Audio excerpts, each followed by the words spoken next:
నమస్కారం వార్తలోకి స్వాగతం. ముందుగా ముఖ్యాంశాలు. ఎలక్టోరల్ నమోదు తొలగింపుల్లో ఎలాంటి తప్పిదం జరగకుండా ఈఆర్ఓలు బాధ్యత వహించాలి. ఎన్నికల సంఘం సూచనలు తప్పనిసరిగా పాటించాలి. ఎన్నికల సన్నద్ధత సమీక్షలో అధికారులను ఆదేశించిన కలెక్టర్ మరియు జిల్లా ఎన్నికల అధికారి డాక్టర్ లక్ష్మీషా. తిరుపతిలోనే పుట్టి పెరిగి స్వామివారి ఆశీస్సులతోనే ఎదిగాను. నగిరి ఎమ్మెల్యేగా మూడోసారి గెలవాలని స్వామివారిని కోరుకున్నాను పేర్కొన్న రాష్ట్ర పర్యాటక శాఖ మంత్రి ఆర్కే రోజా. రాష్ట్రంలో తూతు మంత్రంగా ఐఏఎస్ ఐపీఎస్ల బదిలీలు జరిగాయి. తిరుపతిలో ఎన్నికలు నిష్పక్షపాతంగా జరుగుతుందన్న నమ్మకం పోతోంది పేర్కొన్న జనసేన పార్టీ తిరుపతి నియోజకవర్గ ఇన్ఛార్జ్ కిరణ్ రాయల్. తెలుగు సినిమాకు గౌరవాన్ని గుర్తింపు తెచ్చిన గొప్ప దర్శకుడు కళా తపస్వి కె విశ్వనాథ్ పేర్కొన్న రాయలసీమ రంగస్థలి చైర్మన్ గుండాల గోపీనాథ్ రెడ్డి. వార్తల్లోని వివరాలు. ఎలక్టోరల్ నమోదు తొలగింపులపై ఎలాంటి తప్పిదం జరగకుండా అప్రమత్తంగా వ్యవహరించాలని, ఈఆర్ఓలు పూర్తి బాధ్యత వహించాలని ఎన్నికల సంఘం ఆదేశాలు, నిబంధనలను అనుసరించాలని తిరుపతి కలెక్టర్ మరియు జిల్లా ఎన్నికల అధికారి లక్ష్మీషా సంబంధిత అధికారులను ఆదేశించారు. శుక్రవారం ఉదయం రాష్ట్ర ప్రధాన ఎన్నికల అధికారి కార్యాలయం విజయవాడ నుండి అన్ని జిల్లాల కలెక్టర్లు మరియు జిల్లా ఎన్నికల అధికారులతో రాష్ట్ర ప్రధాన ఎన్నికల అధికారి ముఖేష్ కుమార్ వీడియో కాన్ఫరెన్స్ నిర్వహించి సాధారణ ఎన్నికల సన్నద్ధత పలు అంశాలపై సమీక్ష నిర్వహించి దిశానిర్దేశం చేయగా, తిరుపతి జిల్లా వీడియో కాన్ఫరెన్స్ హాల్ నుండి తిరుపతి కలెక్టర్ మరియు జిల్లా ఎన్నికల అధికారి లక్ష్మీషా, జేసీ శుభం బన్సల్, తిరుపతి నగరపాలక సంస్థ కమిషనర్ అదితి సింగ్, డిఆర్ఓ పెంచల కిషోర్ సంబంధిత అధికారు వీఆర్ఓలతో కలిసి హాజరయ్యారు. ఈ సందర్భంగా రాష్ట్ర ప్రధాన ఎన్నికల అధికారి మాట్లాడుతూ ఎన్నికల కమిషన్ సూచనలు, ఎన్నికల విధులపై ఎలాంటి నిర్లక్ష్యం వహించకూడదన్నారు. ఎన్నికల సన్నద్ధతపై అందరూ అప్రమత్తంగా ఉండాలన్నారు. ఏఈఆర్ఓలు, నోడల్ అధికారులు ఎన్నికల కమిషన్ నిబంధనల మేరకు విధులను సక్రమంగా నిర్వర్తించాలని ఆదేశించారు. ఈ సందర్భంగా జిల్లా కలెక్టర్ సీఈఓకు వివరిస్తూ ఎన్నికల కమిషన్ నిబంధనల ప్రకారం ప్రశాంత వాతావరణంలో ఎన్నికలు పారదర్శకంగా నిర్వహించేలా అన్ని రకాలుగా చర్యలు చేపడుతున్నామని పలు వివరాలు తెలియజేశారు. వీడియో కాన్ఫరెన్స్ అనంతరం స్థానిక కలెక్టర్ ఛాంబర్ నందు ఈఆర్ఓలతో కలిసి జిల్లా కలెక్టర్ ఎన్నికల నిర్వహణపై సమీక్ష నిర్వహించి దిశానిర్దేశం చేశారు. ఈ సందర్భంగా కలెక్టర్ మాట్లాడుతూ ప్రతి ఒక్కసారి ఎన్నికలు కొత్తగా, అప్రమత్తంగా, బాధ్యతగా నిర్వహించాలని, ఎన్నికల సంఘం నూతన మార్గదర్శకాలను అనుసరించి చర్యలు తీసుకోవాలని తెలిపారు. ఎన్నికల కమిషన్ నుండి సూచించిన హ్యాండ్బుక్ లోని నిబంధనలను, మార్గదర్శకాలను తప్పక అనుసరించాలని సూచించారు. రాష్ట్రంలో తూతు మంత్రంగా ఐఏఎస్ ఐపీఎస్ల బదిలీలు జరిగాయని, తిరుపతిలో ఎన్నికలు నిష్పక్షపాతంగా జరుగుతుందన్న నమ్మకం పోతోందని జనసేన పార్టీ తిరుపతి నియోజకవర్గ ఇన్ఛార్జ్ కిరణ్ రాయల్ అన్నారు. తిరుపతి ప్రెస్ క్లబ్ లో ఏర్పాటు చేసిన విలేకరుల సమావేశంలో కిరణ్ రాయల్ టీడీపీ నాయకులు ఓకా విజయ్ కుమార్ తో కలిసి మీడియాతో మాట్లాడారు. జిల్లా నూతన కలెక్టర్ లక్ష్మీషా నేరుగా ఎమ్మెల్యే భూమన కరుణాకర్ రెడ్డి ఇంటికి వెళ్లి కలవడమేంటని ప్రశ్నించారు. నగరపాలక సంస్థ నూతన కమిషనర్ అతిథి సింగ్ కూడా ఎమ్మెల్యేని కలవటం అనుమానాలకు తావుతీస్తోందని పేర్కొన్నారు. కలెక్టర్, కమిషనర్ల వ్యవహారం ప్రజలను గందరగోళానికి గురి చేస్తుందని, కలెక్టర్, కమిషనర్ల వ్యవహారాన్ని టీటీడీ, జనసేనను కలిపి ఎన్నికల కమిషనర్ దృష్టికి తీసుకువెళ్తామని తెలియజేశారు. మొన్న జరిగినటువంటి దొంగ ఓట్ల దీంట్లో ఇదే కరుణాకర్ రెడ్డి, వారి కుమారుడు అభినయ్ రెడ్డి ఇద్దరూ కలిపి ఈ దొంగ ఓట్ల స్కామ్ని దగ్గరుండి అధికారుల్ని లోపరుచుకొని చేస్తే ఈరోజు సస్పెండ్ అయింది. అధికారులు మాత్రమే, వారి మీద ఎటువంటి చర్యలు కూడా తీసుకోలేదు. కాబట్టి మేము ఈ కలెక్టర్ గారిని కానీ, కమిషనర్ని కానీ నిష్పక్షపాతంగా వ్యవహరించండి, అంటే మేము ఒక పార్టీకి సంబంధించిన వాళ్ళం అన్నట్టుగా వాళ్ళ ఇళ్ల దగ్గరకు పోయేసి మీకోసం, మీ ఉద్యోగాల కోసం వాళ్ళ దగ్గర పోయి ఇలా మీరు బొకేలు వేసి శాల్వాలు ఇవంతా చేయడం బాగాలేదని కూడా మేము తెలుగుదేశం పార్టీ, జనసేన తరఫున కూడా వారిద్దరికీ కూడా తెలియజేస్తూ, రాబో రోజుల్లో ఆల్రెడీ దీన్ని మేము ఖచ్చితంగా ఎలక్షన్ కమిషన్ కూడా కంప్లైంట్ చేస్తాం. ఎలక్షన్ వస్తూ ఉంది, నీతి నిజాయితీగా ఎలక్షన్ జరపాలి, నిష్పక్షపాతంగా ఎలక్షన్ జరపాలని ఆలోచనతో బదిలీ చేసినప్పుడు ఇక్కడ అనుమానాలు ఎలా వ్యక్తమవుతున్నాయంటే, ఈరోజు మనం చూస్తున్నాం కలెక్టర్ గారు ఇంకా నిన్న ఆయన ఛార్జ్ తీసుకోవడం వెంటనే తిరుపతి శాసనసభ్యులు కరుణాకర్ రెడ్డి గారి ఇంటికి వెళ్ళి ఆయన్ని సన్మానించి, ఆయన పుష్పగుచ్చి ఇచ్చి, సార్ దీనికి అందరి కలెక్టర్ గారు ఏం చెప్తారు? ఎందుకంటే ఇక్కడ పోటీ చేసేది ఎవరో కాదు, ఇదే పార్టీకి ఎవరైనా పోటీ చేస్తే మాకు అనుమానం రాదు. ఈయన కొడుకే పోటీ చేస్తున్నాడు, ఇప్పుడు మేము ఇంక ఎలక్షన్ ఎలా చేయాలి? ఈయన కొడుకు పోటీ చేస్తున్నప్పుడు నువ్వు ఆయన తండ్రి దగ్గరికి వెళ్ళి సన్మానించి పుష్పగుచ్చం ఇచ్చిస్తే ఒక ఐఏఎస్ సోదరుడు కలెక్టర్ గారు, ఇంకా మా ప్రజల్లోకి ఎన్ని అనుమానాలు వస్తాయి? ఇప్పుడు ఎలక్షన్ చేయగలుగుతాం మేము? ఎలక్షన్ ఉండగలుగుతామా? అధికారి, ప్రథమ అధికారి మీరు కలెక్టర్గా కూడా మెజిస్ట్రేట్ కూడా మీరు, ఈ జిల్లా మెజిస్ట్రేట్ మీరు ఈ ఫోటో మీరు అవి కలవడము ఇది చాలా బాధాకరం అండి. ప్రజల్లో చాలా అనుమానం వ్యక్తమవుతుంది. మేము కష్టపడి ఎలక్షన్ చేయాలని సిద్ధమవుతుంటే మీరు ఇలా కలిసి ఏం సంకేతం ప్రజలకు ఇస్తున్నారు? దీనిపైన ఎలక్షన్ కమిషనర్ గారు కూడా దృష్టి పెట్టాలి. ఆయన దృష్టి తీసుకెళ్తున్నాము. మా లీగల్ టీం ద్వారా, Janasena Telugu Desam party legal team ద్వారా యూపీఎస్సీ చైర్మన్కి, చీఫ్ సెక్రటరీకి, అలాగే ఎలక్షన్ కమిషనర్ గారికి, గవర్నమెంట్ చీఫ్ సెక్రటరీ గారికి ఈరోజు సాయంత్రం అంతా మెయిల్ చేయబోతాం లెటర్లు. తిరుపతిలోని ఎస్వి హైస్కూల్ క్రీడా మైదానాన్ని యథాతథంగా ఉంచాలని, అందులో ఎలాంటి నిర్మాణాలు చేపట్టకూడదని బీజేపీ నాయకులు వరప్రసాద్ డిమాండ్ చేశారు. తిరుపతి ప్రెస్ క్లబ్ లో ఏర్పాటు చేసిన విలేకరుల సమావేశంలో బీజేపీ నాయకులు వరప్రసాద్ మీడియాతో మాట్లాడారు. దాదాపు 100 ఏళ్లకు పైగా తిరుపతిలో ఎస్వి హైస్కూల్ క్రీడా మైదానం ఉందని, ఇక్కడ అనేక మంది విద్యార్థులు జాతీయ అంతర్జాతీయ క్రీడాకారులుగా ఎదిగారని గుర్తు చేశారు. అయితే ప్రస్తుతం టీటీడీ ఈ క్రీడా మైదానంలో నిర్మాణాలు చేపట్టడం భావ్యం కాదన్నారు. యథావిధిగా ఉంచి విద్యార్థులు క్రీడలకు వినియోగించుకునేందుకు అవకాశం కల్పించాలని కోరారు. ఈ విషయంలో టీటీడీ చైర్మన్ భూమన కరుణాకర్ రెడ్డి జోక్యం చేసుకోవాలని కోరారు. పట్నం నడిబొడ్డులో ఉన్నటువంటి ఆ గ్రౌండ్ కూడా ఈరోజు అన్నికరంతమవుతోంది. ఈరోజు గతంలో తిరుపతి జనాభా సంఖ్య ఆ గ్రౌండ్ ఏర్పడినప్పుడు దాదాపు 1,00,000 మంది దాకా ఉండేది. ఈరోజు దాదాపు 3 లక్షల మంది తిరుపతి జనాభా ఉంది. అటువంటి వాళ్ళకి ఈరోజు క్రీడా మైదానాలు ఎంతో అవసరం. ఈరోజు అనేక ప్రైవేట్ స్కూల్స్ కూడా ఉన్నాయి తిరుపతిలో, ఎక్కడ కానీ గ్రౌండ్లు లేవు. విద్యార్థులు మానసికంగా, శారీరకంగా ఉల్లాసంగా ఉన్నారంటే ముఖ్యంగా క్రీడా మైదానాలే మనకి ముఖ్యం. అటువంటి మైదానం గతంలో మీరు చూసినారు, అక్కడ నెహ్రూ మున్సిపల్ గ్రౌండ్ కూడా పెద్దది ఉంది. ఈరోజు మీరు చూశారు, ఏదో వాళ్ళు డెవలప్మెంట్ పేరుతో రోడ్డు పక్కన నిర్మించి ఆ గ్రౌండ్ పరిధిని కూడా తగ్గించడం జరిగింది. దాదాపు ఎస్వై స్కూల్ గ్రౌండ్ కూడా 7 ఎకరాలు ఉండింది గతంలో. ఈరోజు అది కుదింపు చేసి దాదాపు 2.5 ఎకరా 3 ఎకరాలకి దాన్ని చేసేశారు. దాన్ని కూడా ఈరోజు బిల్డింగ్ల పేరుతో, కళాశాల హాస్టల్ పేరుతో వాళ్ళు చేస్తున్నారు. అయ్యా, స్థానిక శాసనసభ్యులు కానీ అలాగే ఇప్పుడు చైర్మన్ ఉండేటువంటి భూమన కరుణాకర్ రెడ్డి గారు, మీరు కూడా తిరుపతి వాసులుగా ఒకసారి దాని మీద దృష్టి పెట్టాలా. మీరు టీటీడీలో బోర్డులో ఎలివేషన్ అయిపోయింది, దానికి ఏం చేయలేమని చెప్తున్నారు. మీరు కూడా చైర్మన్ హోదాలో ఆ మాట అనడం భావ్యం కాదు. ఒక్కసారి మీరు పునరాలోచించుకొని ఆ గ్రౌండ్ని కాపాడాల్సిన బాధ్యత తిరుపతి శాసనసభ్యులుగా మరియు టీటీడీ చైర్మన్ కూడా మీకుందని తెలియజేసుకుంటాను. అలాగే మీరు నిజంగా నిర్మించాలనుకుంటే ఆ కళాశాల మిద్దిపైనే చాలా ప్లేస్ ఉంది, దానిపైన కూడా మీరు నిర్మించవచ్చు. ఇప్పుడు ఆ 3 ఎకరాల్లో కూడా ఫుట్బాల్కి, అది హాకీకి సంబంధించినటువంటి ప్లేస్, ఆ ప్లేస్ కూడా మీరు పూర్తిగా నిర్వీర్యం చేస్తున్నారు. తిరుపతి పుణ్యక్షేత్రంలో పరిశుభ్రతకే మొదటి ప్రాధాన్యత ఇవ్వాలని పారిశుద్ధ్య సిబ్బందికి తిరుపతి నగరపాలక సంస్థ కమిషనర్ అదితి సింగ్ సూచించారు. తిరుపతి మున్సిపల్ కార్పొరేషన్ పరిధిలో శుక్రవారం ఉదయం 5 గంటల నుండి నగరంలోని 23, 24, 25, 28 వార్డుల మస్టర్ పాయింట్ల వద్ద, న్యూ బాలాజీ కాలనీ డ్రైవర్ల మస్టర్ పాయింట్ల వద్ద హాజరు పట్టికను పరిశీలించారు. అదేవిధంగా NTR circle, Mahati, Ramakrishna theatre circle, Vivekananda circle, Alipiri, SVIMS circle, Giripuram, Shantinagar ఏరియాల్లో కమిషనర్ అదితి సింగ్ పరిశీలించి అధికారులకు, సిబ్బందికి తగు సూచనలు జారీ చేశారు. ఈ సందర్భంగా పారిశుద్ధ్య సిబ్బందితో మాట్లాడుతూ, తిరుపతిలోని ప్రజలతో పాటు నిత్యం లక్షల్లో వస్తున్న యాత్రికులు కూడా పరిశుభ్రతకు ప్రాధాన్యత ఇచ్చేలా చూడాలన్నారు. ప్రజలు ఎక్కడ పడితే అక్కడ చెత్తను వేయకుండా కట్టడి చేయాలని, ముఖ్యంగా పారిశుద్ధ్య సిబ్బంది సకాలంలో నిర్ణయించిన సమయానికే ప్రతిరోజు ఇంటింటికి వెళ్లి తడి, పొడి చెత్తలను వేరువేరుగా సేకరించాలన్నారు. న్యూ బాలాజీ కాలనీ డ్రైవర్ల మాస్టర్ పాయింట్ ను పరిశీలించి డ్రైవర్లందరూ సరైన సమయానికి వచ్చి పారిశుద్ధ్య సిబ్బందికి సహకరించాలన్నారు. అలిపిరి ఫుట్పాత్ వద్ద ఉన్న చిరు వ్యాపారులు ప్రజలకు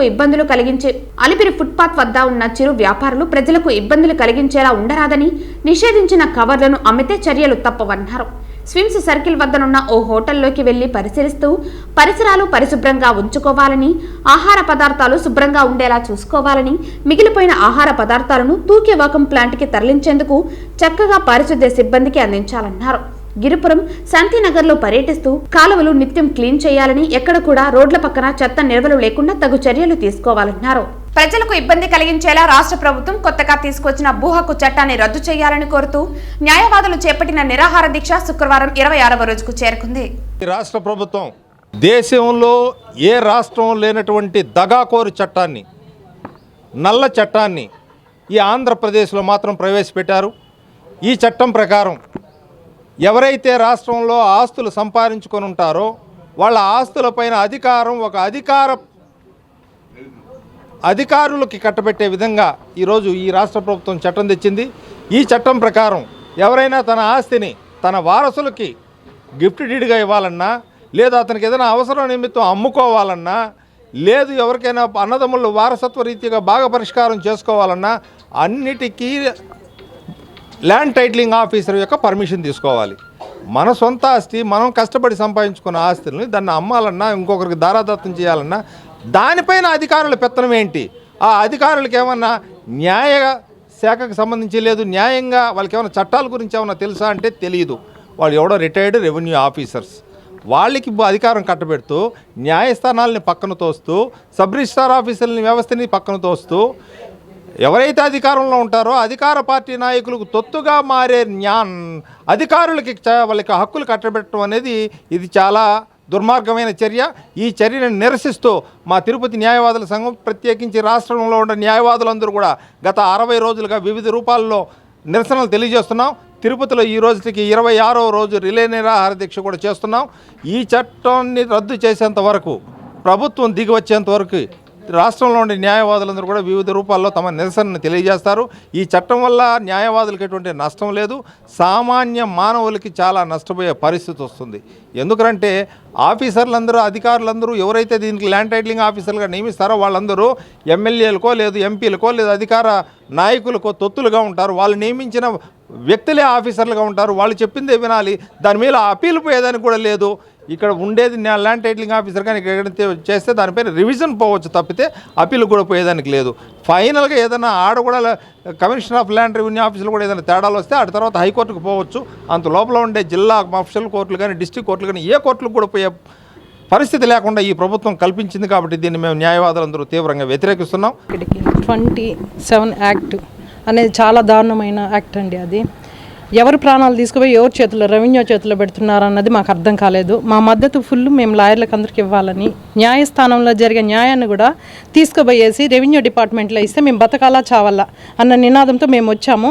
ఖచ్చితంగా రద్దుపరిచేంతవరకు మా బీసీవై పార్టీ తరఫున మేము న్యాయవాదులకంతా సపోర్ట్ చేసి మేము తీవ్రంగా ఖండిస్తున్నాము. తీవ్రంగా న్యాయం జరిగేంతవరకు, రద్దుపరిచేంతవరకు ఆగదు. ఇదే నేను చెప్తున్నానండి మా పార్టీ తరఫున. తిరుమల శ్రీవారిని ఈ రోజు ఉదయం వీఐపీ విరామ సమయంలో పలువురు ప్రముఖులు దర్శించుకున్నారు. కలియుగ ప్రత్యక్ష దైవమైన తిరుమల శ్రీవారిని అభిషేక సేవలో ఏపీ హైకోర్టు న్యాయమూర్తి నూనెపల్లి హరినాథ్, ఎమ్మెల్యే కొడాలి నాని, ఆంధ్రప్రదేశ్ టూరిజం శాఖ మంత్రి ఆర్కే రోజా దర్శించుకున్నారు. వీరికి ఆలయ అధికారులు మహాద్వారం వద్ద స్వాగతం పలికి దర్శన ఏర్పాట్లు చేశారు. దర్శన అనంతరం రంగనాయకుల మండపంలో వేద పండితులు వేద ఆశీర్వచనం అందించగా టీటీడీ అధికారులు తీర్థ ప్రసాదాలు అందించారు. ఆలయం వెలుపల మంత్రి రోజా మాట్లాడుతూ స్వామివారి అభిషేక సేవలో స్వామివారి ఆశీస్సులు తీసుకోవటం చాలా అదృష్టమన్నారు. తిరుపతిలోనే పుట్టి పెరిగానని, స్వామివారి ఆశీస్సులతోనే ఎదిగానన్నారు. ప్రజలకు సేవ చేసే జగన్ రెండోసారి ముఖ్యమంత్రి అవ్వాలని, నగిరి ఎమ్మెల్యేగా మూడోసారి గెలవాలని స్వామివారిని కోరుతున్నామని మంత్రి ఆర్కే రోజా అన్నారు. తిరుమల కొండ మీద అది శుక్రవారం స్వామివారికి అభిషేకమైన తర్వాత స్వామివారి ఆశీస్సులు తీసుకోవటం అనేది నిజంగా చాలా అదృష్టమైన విషయం. నేను ఇక్కడే తిరుపతిలో పుట్టి పెరిగాను. ఆ రోజు నుంచి ఈరోజు నేను ఇంత ఎదగటానికి మరి భగవంతుడి ఆశీస్సులే కారణం. అండ్ ఈరోజు చాలా హ్యాపీగా అనిపిస్తుంది. ఎందుకంటే వెంకటేశ్వర స్వామి ఆశీస్సులతో ఈరోజు నన్ను నమ్ముకున్న ప్రజలకి నగిరిలో నేను సర్వీస్ చేయగలుగుతున్నందుకు. సో రాబోయేది ఎలక్షన్ టైం కాబట్టి ఎవరైతే ప్రజలకి అండగా ఉంటూ ఇచ్చిన మాట మీద నిలబడి తన కుటుంబ సభ్యులుగా ప్రజల్ని భావించి ప్రతి ఒక్కరికి ఒక కొడుకులాగా పనిచేస్తున్న జగనన్న మళ్ళీ రెండోసారి ముఖ్యమంత్రి అవ్వాలి. అలాగే నగిరిలో నేను హ్యాట్రిక్ కొట్టాలి ఎమ్మెల్యేగా అని చెప్పి మనస్ఫూర్తిగా కోరుకున్నాను. తెలుగు సినిమాకు గౌరవాన్ని, గుర్తింపు తెచ్చిన గొప్ప దర్శకుడు కళా తపస్వి కె విశ్వనాథ్ అని రాయలసీమ రంగస్థలి చైర్మన్ గుండాల గోపీనాథ్ రెడ్డి అన్నారు. ప్రముఖ దర్శకులు కళా తపస్వి కె విశ్వనాథ్ వర్ధంతిని పురస్కరించుకుని తిరుపతిలోని రాయలసీమ రంగస్థలి కళాకారులు ఆయన చిత్రపటానికి పూలమాలలు వేసి ఘనంగా నివాళులర్పించారు. ఈ సందర్భంగా రాయలసీమ రంగస్థలి చైర్మన్ గుండాల గోపీనాథ్ రెడ్డి మాట్లాడుతూ అక్కినేని నాగేశ్వరరావు నటించిన ఆత్మగౌరవం సినిమాతో దర్శకుడిగా తెలుగు సినీ పరిశ్రమకు పరిచయమైన కె విశ్వనాథ్ మొదటి సినిమాతోనే నంది అవార్డును గెలుపొందారని గుర్తు చేశారు. భారతీయ కళల నేపథ్యంలో ఆయన తీసిన శంకరాభరణం, సాగర సంగమం, శృతిలయలు, సిరివెన్నెల, స్వర్ణ కమలం వంటి సినిమాలను మన దేశంలో సంగీతానికి ఉన్న ప్రాధాన్యత వివరించాయని కొనియాడారు.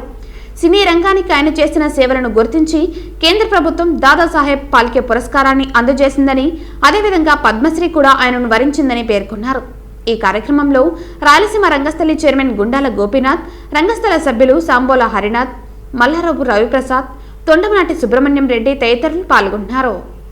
కళా తపస్వి కె విశ్వనాథ్ గారి వర్ధంతి సందర్భంగా రాయలసీమ రంగస్థలి కళాకారులు అందరూ కలిసి ఈరోజు కె విశ్వనాథ్ గారి చిత్రపటానికి పుష్పాంజలి ఘటించి ఘన నివాళి అర్పించాము. కె విశ్వనాథ్ గారు సౌండ్ రికార్డ్ ఆర్టిస్టుగా తెలుగు సినిమా రంగంలో ప్రవేశించి దర్శకత్వం వహించి నటుడుగా మంచి గుర్తింపు పొందారు. పలు సినిమాలు స్వాతిముత్యం, శృతిలయలు వంటి సినిమాలకు దర్శకత్వం వహించారు. అలాగే నరసింహనాయుడు, ఠాగూర్ వంటి సినిమాల్లో నటించి అందరి మన్ననలు పొందారు. వారు తీసే ప్రతి కావ్యం కానీ ప్రతి దృశ్యం కానీ ఒక సన్నివేశం తీశారంటే కళాత్మకంగా ఉంటుంది, ప్రతిష్టాత్మకంగా ఉంటుంది. ఆయన తీసే దృశ్యం మధ్యకి మనకు శంకరాభరణం ఎన్నిసార్లు చూసుంటామో అన్నిసార్లు చూసినా కూడా తనివి తీరనిది. ఆ వ్యక్తికి ఆ మహనీయుడికి ఒక కళాత్మకమైన దర్శకులకే దర్శకులు ఆయన. ఎందుకంటే నూతనంగా వచ్చేటువంటి ఇప్పుడున్నటువంటి దర్శకులు కూడా ఆయన దర్శకులు ఆయన ఒక స్ఫూర్తిగా తీసుకుని ప్రతి ఒక్కరూ ఈ యొక్క అవకాశాన్ని ఉపయోగించుకుని అందరూ కూడా ఘననివాళులు అర్పిస్తూ వారికి ప్రత్యేకంగా మా యొక్క నివాళులు అర్పిస్తూ సెలవు తీసుకుంటున్నారు. తిరుపతి జిల్లాకు నూతనంగా వచ్చిన కలెక్టర్ లక్ష్మీష ప్రోటోకాల్ పాటించకుండా స్థానిక ఎమ్మెల్యే కరుణాకర్ రెడ్డిని ఇంటికి వెళ్లి కలిసి సన్మానించడాన్ని తాము ఎన్నికల కమిషన్ కు ఫిర్యాదు చేస్తామని టీడీపీ తిరుపతి నగర అధ్యక్షులు చిన్నబాబు తెలిపారు. తిరుపతి ప్రెస్ క్లబ్ లో ఏర్పాటు చేసిన విలేకరుల సమావేశంలో టీడీపీ నాయకులు చిన్నబాబు మీడియాతో మాట్లాడారు. మరో 2 నెలల్లో ఎన్నికలు జరగనున్న నేపథ్యంలో ఇదివరకే అధికార పార్టీకి అనుకూలంగా వ్యవహరించాడన్న పేరు ఉన్న లక్ష్మీషాను తిరుపతికి బదిలీ చేయడం సరికాదన్నారు. ఆయన కూడా వచ్చిన వెంటనే ఎలాంటి ప్రోటోకాల్ పాటించకుండా స్థానిక ఎమ్మెల్యే కరుణాకర్ రెడ్డి ఇంటికి వెళ్లి ఆయనకు పుష్పగుచ్చం ఇచ్చి అభినందించడం సరికాదన్నారు. ఈ కలెక్టర్ వచ్చే ఎన్నికల్లో నిష్పక్షపాతంగా వ్యవహరిస్తారన్న నమ్మకం తమకు లేదని, ఆయన వ్యవహార శైలిపై ఎన్నికల కమిషన్ కు ఫిర్యాదు చేస్తామని తెలియజేశారు. ఇక్కడ ఏదైతే అవినీతి ఆరోపణలు ఏర్పడినా మరి బై ఎలక్షన్లో కానీ మొన్న ఎమ్మెల్సీ ఎన్నికల్లో కానీ దొంగ ఓట్ల మీద ఇదే ఎస్పీ పరమేశ్వర్ రెడ్డి గారు ఉంటే మేము అనేక పర్యాయాలు ఫిర్యాదు చేసినా మరి గిరీషా గారిని సస్పెండ్ చేసినా కూడా ఈయన ఒక్కరి మీద చర్య తీసుకోవాలి. మరి అలాంటి వ్యక్తిని తిరుపతి జిల్లా ఎస్పీ దగ్గర నుంచి ప్రకాశం జిల్లా తీసుకుపోయినారంటే ఎన్నికలలో ఇది ఒక కుట్ర భాగం. అంటే కలెక్టర్లు కలవడం, కావాల్సిన వ్యక్తులందరినీ కూడా తీసుకుపోవడం.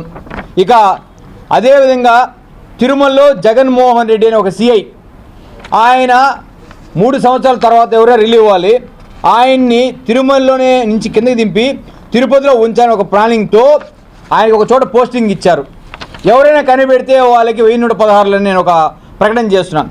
డిటిసి సెంటర్ అంటే పోలీస్ స్టేషన్లకు ఏదో దాని పేరు నేను ఏదో గూగుల్లో సెర్చ్ చేసుకుంటే డిస్ట్రిక్ట్ ట్రైనింగ్ సెంటర్ అంట. మరి తిరుపతిలో నాకు తెలిసి పోలీస్ డిస్ట్రిక్ట్ ట్రైనింగ్ సెంటర్ ఎక్కడా లేదు. మరి ఆయన్ని సీఐగా వేశారు. ఆయన పేరు జగన్మోహన్ రెడ్డి. ఆయన తిరుమలలో సీఐగా ఉండేవాడు. ఆయనకి ఏం పోస్ట్ ఇచ్చారంటే ఎన్నికల్లో విధుల్లో వైఎస్ఆర్సీపీకి పనిచేయాలని దొంగచాటుగా, నేను జీవో కాపీ కూడా మీకు ఇస్తున్నాను, 10th పేరు ఆయన ఉంది, జగన్మోహన్ రెడ్డి.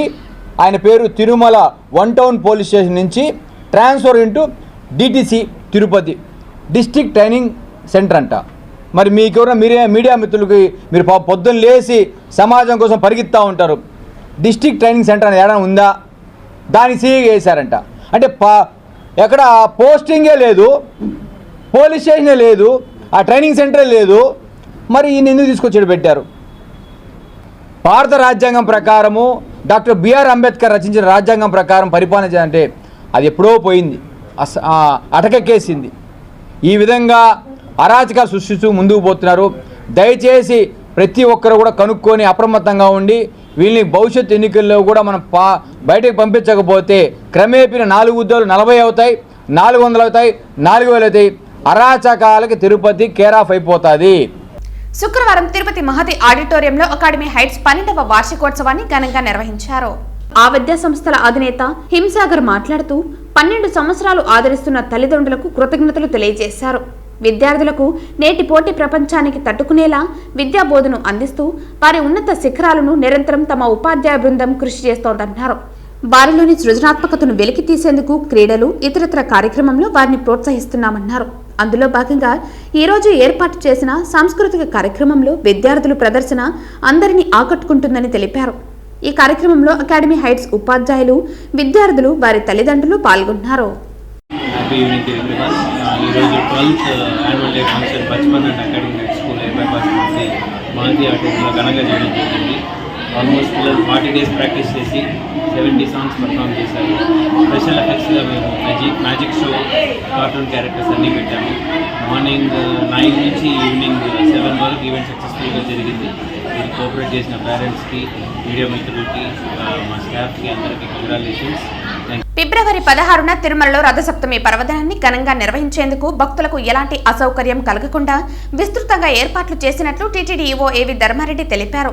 తిరుమల అన్నమయ్య భవనంలో శుక్రవారం డైల్ యువర్ ఈవో కార్యక్రమం జరిగింది. తిరుమల అన్నమయ్య భవనంలో శుక్రవారం డైల్ యువర్ ఈవో కార్యక్రమం జరిగింది. ఈ సందర్భంగా ఈవో మాట్లాడుతూ రథసప్తమి పర్వదినం సందర్భంగా శ్రీ మలయప్ప స్వామివారు ఒకే రోజు సూర్యప్రభ, చిన్నశేష, గరుడ, హనుమంత, కల్పవృక్ష, సర్వభూపాల, చంద్రప్రభ వాహనాలపై ఆలయ మాడవీధుల్లో భక్తులకు దర్శనమిస్తారని అన్నారు. వాహన సేవలను వీక్షించేందుకు మాడవీధుల్లోని గ్యాలరీల్లోని వేచి ఉండే భక్తులకు నిరంతరాయంగా అన్న ప్రసాదాలు, తాగునీరు అందించేందుకు ఏర్పాట్లు చేస్తున్నామని తెలిపారు. హైందవ ధర్మాన్ని, శ్రీవారి వైభవాన్ని మరింతగా వ్యాప్తి చేసేందుకు, మతాంతీకరణకు అడ్డుకట్ట వేసేందుకు, చిన్న వయసు నుండే పిల్లల్లో మానవతా విలువలను పెంపొందించేందుకు తిరుమల ఆస్థాన మండపంలో ఫిబ్రవరి 3 నుండి 5వ తేదీ వరకు ధార్మిక సదస్సు నిర్వహించనున్నామని అన్నారు. దేశం నలుమూలల నుండి 57 మంది పీఠాధిపతులు, మఠాధిపతులు విచ్చేయనున్నారని అన్నారు. పీఠాధిపతులు, మఠాధిపతుల సూచనలు స్వీకరించి మరింతగా ధర్మ ప్రచార కార్యక్రమాలు నిర్వహిస్తామని టీటీడీ ఈవో ఏవి ధర్మారెడ్డి తెలిపారు. ధార్మిక కార్యక్రమాల నిర్వహణ అండ్ పీఠాధిపతుల సూచనలు, సలహాలు స్టార్ట్ అవుతాయి 10 తర్వాత. అప్పుడు మీడియా మిత్రులు బయటికి పోవాల్సి ఉంటుంది. ఎందుకంటే ఇది లోపల అన్ని డోర్స్ మూసేసి ఒక్కొక్క పీఠాధిపతి ఏమి ఇస్తాడు, ఏంటి సలహాలు, సూచనలు మేము రాసుకోవడం జరుగుతుంది. తర్వాత చర్చలు అవన్నీ జరుగుతాయి. సో డైలీ 3 రోజులు ఈ కార్యక్రమం ఉంటుంది. 3rd, 4th, 5th. తర్వాత ప్రతిరోజు కూడా మీరు వచ్చి ఎప్పుడైతే ధార్మిక సదస్సు అంటే ఈ భాషణం అంటే అనుగ్రహ భాషణలు స్టార్ట్ అవుతాయో అంతవరకు మీరు లోపల ఉండవచ్చు, విజువల్స్ తీసుకోవచ్చు. లాస్ట్ డే డీబ్రీఫింగ్ ఉంటుంది. అంటే సదస్సులో తీసుకున్నటువంటి నిర్ణయాలు, తీర్మానాలు ఆ సమయంలో మళ్ళా మీడియా మిత్రులను అందరినీ పిలుస్తాము. పిలిస్తే మీరు కూడా హాజరై ఆ సదస్సులో తీసుకున్నటువంటి నిర్ణయాలను మీ అందరూ కూడా మీకు ఇవ్వడం జరుగుతుంది. తర్వాత ఎవరైనా ఏ స్వామీజీనైనా మీరు ఇంటర్వ్యూ చేసుకోవాలనుకుంటే వాళ్ళ అకామిడేషన్ వివరాలు మీరు తెలుసుకోవచ్చు. ఎక్కడెక్కడ ఏ మఠాల్లో ఏ స్వామి ఉన్నాడు, ఏ టీటీడీ గెస్ట్ హౌస్లో ఏ స్వామి ఉన్నాడు, వాళ్ళందరి వివరాలు మీరు సేకరించండి. పిఆర్ఓతో కోఆర్డినేషన్ తీసుకొని ఎవరికైనా ఈ ధార్మిక సదస్సు పైన, తర్వాత ఏదైనా పీఠాధిపతి, మఠాధిపతి సందేశాలు మీరు తీసుకోవాలన్నా మీ ఛానల్స్ ద్వారా, పబ్లిక్ ఏదైనా వాళ్ళ ద్వారా సందేశం ఇవ్వాలన్నా కూడా మీరు వాళ్ళను డైరెక్ట్గా సంప్రదించి వాళ్ళ పర్మిషన్ తీసుకుని వాళ్ళతో ఇంటరాక్ట్ కావచ్చు. చంద్రగిరి నియోజకవర్గం టీడీపీ ఇన్ఛార్జ్ పులివర్తి నానిని చంద్రగిరి నియోజకవర్గ ఎమ్మెల్యేగా మంచి మెజారిటీతో గెలిపించి నారా చంద్రబాబు నాయుడిని ఆంధ్రప్రదేశ్ ముఖ్యమంత్రిగా చేయాలని తెలుగుదేశం నేత సిఆర్ రాజన్ కోరారు. ఈ సందర్భంగా వారు మాట్లాడుతూ ఆంధ్ర రాష్ట్రం 4 సంవత్సరాల 9 నెలల వైఎస్ఆర్సీపీ ప్రభుత్వంలో జగన్మోహన్ రెడ్డి, చెవిరెడ్డి, అతని తనయుడు మోహిత్ రెడ్డి రాక్షస పాలన అన్ని విధాలలో అక్రమంగా మద్యం, ఇసుక, ఎర్రచందనం, గుట్కా, భూ కబ్జా, సెటిల్మెంట్, అక్రమంగా వచ్చిన సంపదలో కుక్కర్, ఫ్రిడ్జ్, వాచ్ మరియు మరికొన్ని ఉచితంగా ప్రజలకు ఇచ్చి ప్రజలను మభ్యపెడుతున్నారని అన్నారు. ఇవి ప్రజలు కూడా గమనించి ఓటు ద్వారా బుద్ధి చెప్పాలని కోరారు. నారా చంద్రబాబు నాయుడు మరియు పవన్ కళ్యాణ్ ఉమ్మడి మేనిఫెస్టోలో ఉన్న నిజాయితీగా ప్రజలకు మేలు చేసే పథకాలు వివరంగా తెలుగుదేశం, జనసేన కార్యకర్తల ద్వారా ప్రజలకు వివరంగా చెప్పాలని సిఆర్ రాజన్ తెలిపారు. మనకందరికి తాయిలాల రూపంలో ఓ వాచ్, ఓ చీర, ఓ గడియార ముక్క ఏదో ఒకటి ఇచ్చి ఈ ఎన్నికల్లో గెలవాలని చూస్తాడు. నిజంగా అదే కనుక జరిగితే మనం అందరం రాష్ట్రం వదిలి వెళ్ళిపోవాల్సిందే. ఎందుకంటే ఇంతకుముందు దశరథ నాయుడు గారు చెప్పినట్టు సబ్ రిజిస్టర్ ఆఫీసులో కూడా జిరాక్స్ కాపీలు ఇస్తారు. ఇక మీట మీ ఆస్తులకు కూడా ఒరిజినల్ కాపీలు ఉండవు, జిరాక్స్ కాపీలు ఇస్తారు. వీళ్ళు ఎన్నికల్లో కూడా దాదాపు 10,000 ఇచ్చేస్తారు ఎలక్షన్లో కూడా. కానీ అలాంటి వాటికి దేనికి కూడా మనం పాల్మారితే ఖచ్చితంగా మంచి గవర్నెన్స్ని కోల్పోతాం. ఈరోజు సమాజమే స్తంభించిపోయింది. వాళ్ళు చేసిన కార్యక్రమాల వల్ల, దౌర్జన్యాల వల్ల, దురాగతుల వల్ల మొత్తం సమాజమే స్తంభించిపోయి ఉంది. ఈ స్థితి నుంచి బయటపడాలంటే ఖచ్చితంగా చంద్రబాబు నాయుడు గారు ఈ రాష్ట్రాన్ని నాయకుడిగా రావాల్సిందే. ఆయనే ఈ రాష్ట్రాన్ని సరిదిద్దగలడు. సమర్థుల నాయకుడు నారా చంద్రబాబు నాయుడు గారు మాత్రమే. ఇకపోతే ఈ నియోజకవర్గానికి వస్తే నానిగారు మొదటి ఈ 4 ఏళ్ళు విపరీతంగా కష్టపడ్డారు. వాళ్ళ ఫ్యామిలీ మెంబర్స్ అందరూ కూడా, ముగ్గురు కూడా రేయనక పగలనక ప్రతి కాన్స్టిట్యున్సీలో ఎవరికి ఎలాంటి సమస్యలు వచ్చినా అందరితో ముందుండి ఆ సమస్యలన్నీ తీర్చుకుంటూ కూడా చాలా ముందుకు పోతున్నారు. ప్రజల నుంచి కూడా చాలా మంచి స్పందన వచ్చింది. ప్రజలందరూ కూడా తెలుగుదేశానికి ఓటేయడానికి సిద్ధపడ్డారు. ఈరోజు ఇక ఎలక్షన్ కోడ్ కానీ అనౌన్స్ అయితే దాదాపు కట్టలు దించుకొని వైసీపీ నుండి అందరూ కూడా తెలుగుదేశం పార్టీకి జంప్ అవ్వడం ఖాయం. అత్యధిక మెజార్టీతో మన నానిగారిని గెలిపించిన ఖాయం. కాబట్టి మనందరం కూడా కష్టపడి మేమైతే తిరుపతి రూరల్ మండలంలో ఖచ్చితంగా అత్యధిక మెజార్టీ ఇస్తామని ఈ సభాముఖంగానే తెలియజేస్తా ఉన్నా. ప్రజలను పట్టి పీడిస్తున్న లంచాల అవతారి వీఆర్ఓ తేజ్నాథ్ను ప్రశ్నించిన వారిపై కక్షగట్టి ఇబ్బందులకు గురి చేస్తున్నారని, తక్షణమే అతనిపై శాఖాపరమైన చర్యలు తీసుకోవాలని అన్నూరు పాదిరికుప్పం గ్రామాల్లోని ప్రజలు చిత్తూరు జిల్లా కలెక్టర్ను కోరారు. ఈ సందర్భంగా రైతులు మాట్లాడుతూ, ప్రజలకు ప్రతిరోజు ఏదో ఒక పని మీద అన్నూరు సచివాలయంకు వెళుతున్నామని అన్నారు. కానీ అక్కడ తేజ్నాథన్ వీఆర్ఓగా ఉండాల్సిన అతను తన బాధ్యతలను సక్రమంగా నిర్వహించడం లేదన్నారు. అందుబాటులో లేకపోవడంతో వచ్చే వారందరూ నిరాశగా వెనుతిరిగి వెళుతున్నారని పేర్కొన్నారు. ఇతను సచివాలయానికి వచ్చి ఉద్యోగం చేయకుండా ఎక్కడెక్కడో తిరిగి తమ్ము వేయటానికి వచ్చి వెళ్లేవారని అన్నారు. ఈ 2 పంచాయతీలైన అందరూ పాదికుప్పం పంచాయతీలో ఉండేవారికని, ఏమి కావాలన్నా, రేషన్ కార్డులో ఆధార్ కార్డు కావాలన్నా, ముటేషన్ చేయాలన్నా, అనుభవం పత్రం కావాలన్నా, ఇంటి పట్టాలు కావాలన్నా, పొజిషన్ సర్టిఫికెట్లు కావాలన్నా దేనికైనా లంచం ఇవ్వాల్సిందేనని పేర్కొన్నారు. భూ పట్టాలు కావాలంటే 5,000 లంచమిస్తేనే పట్టా వారికి అందుతుందని అన్నారు. పొజిషన్ సర్టిఫికెట్లు 3,000, నివాసం పట్టాకు 2,000, బేలు పేపర్ ఇవ్వాలంటే 2,000, ఏ పని చేయాలన్నా లంచం ఇవ్వాలని పేర్కొన్నారు. ఇతను 2 పంచాయతీ పరిధిలోని రైతులు, ప్రజలను, విద్యార్థులను జలగలాగా రక్తం తాగుతున్నాడని అన్నారు. అతన్ని ప్రశ్నించిన వారిపై కక్షగట్టి ఇబ్బందులకు గురి చేస్తున్నారని వారు ఆవేదన వ్యక్తం చేశారు. తక్షణమే అతనిపై శాఖాపరమైన చర్యలు తీసుకోవాలని ప్రజలు కోరారు. ఈ రీసర్వే చేసినప్పుడు 9 సెంట్లు మారిపోయింది. దాన్ని వేరే మార్చుకోవాలంటే మా వీఆర్ఓ సచివాలయంలో ఉండేది లేదు. మేము 3 నెలలుగా తిరుగుతున్నాము. ఇంతకుముందు మేఘనాథన్ సార్ ఉన్నాడు. ఆయన కరెక్ట్ గా వచ్చి ఆఫీస్కి అన్ని పనులు చేస్తా ఉన్నాడు. ఈయన ఎప్పుడు వచ్చినా ఈయన ఆఫీసులో ఉండేది లేదు. వచ్చి సంతకం పెట్టేసి ఇంటికి వెళ్లిపోతా ఉన్నాడు. ఎంఆర్ఓ సార్ చెప్తే ఆఫీస్కి వచ్చేది లేదంటా ఉన్నాడు. ఇది మా సమస్య. అన్నూరు కాలనీ, మిట్టాజినవాడ, ఏಳ್మలై. నాకు కాలు నొప్పి అయింది.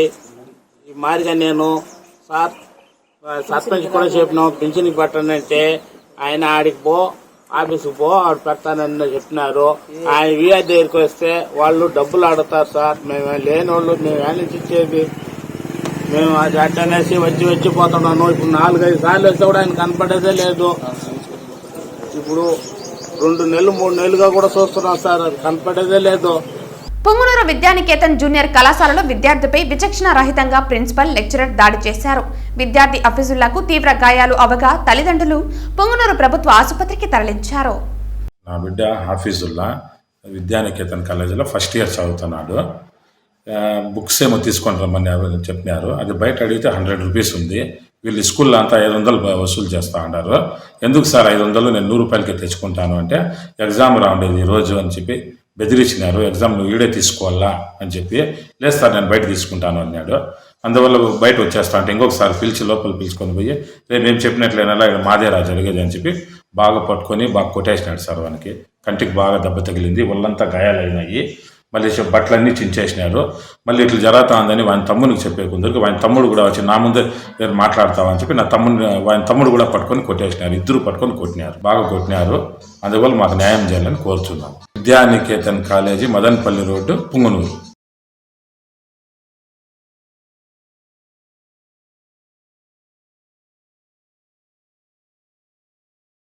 వార్తలు ముగించే ముందు ముఖ్యాంశాలు మరోసారి. ఎలక్టోరల్ నమోదు తొలగింపుల్లో ఎలాంటి తప్పిదం జరగకుండా ఈఆర్ఓలు బాధ్యత వహించాలి. ఎన్నికల సంఘం సూచనలు తప్పనిసరిగా పాటించాలి. ఎన్నికల సన్నద్ధత సమీక్షలో అధికారులను ఆదేశించిన కలెక్టర్ మరియు జిల్లా ఎన్నికల అధికారి డాక్టర్ లక్ష్మీషా. తిరుపతిలోనే పుట్టి పెరిగి స్వామివారి ఆశీస్సులతోనే ఎదిగాను. నగిరి ఎమ్మెల్యేగా 3వ సారి గెలవాలని స్వామివారిని కోరుకున్నాను పేర్కొన్న రాష్ట్ర పర్యాటక శాఖ మంత్రి ఆర్కే రోజా. రాష్ట్రంలో తూతు మంత్రంగా ఐఏఎస్, ఐపీఎస్ల బదిలీలు జరిగాయి. తిరుపతిలో ఎన్నికలు నిష్పక్షపాతంగా జరుగుతుందన్న నమ్మకం పోతోంది పేర్కొన్న జనసేన పార్టీ తిరుపతి నియోజకవర్గ ఇన్ఛార్జ్ కిరణ్ రాయల్. తెలుగు సినిమాకు గౌరవాన్ని, గుర్తింపు తెచ్చిన గొప్ప దర్శకుడు కళా తపస్వి కె విశ్వనాథ్ పేర్కొన్న రాయలసీమ రంగస్థలి చైర్మన్ గుండాల గోపీనాథ్ రెడ్డి. ఈ వార్తలు ఇంతటితో సమాప్తం. తిరిగి వార్తల్లో మళ్ళీ కలుద్దాం. అంతవరకు సెలవు. నమస్కారం.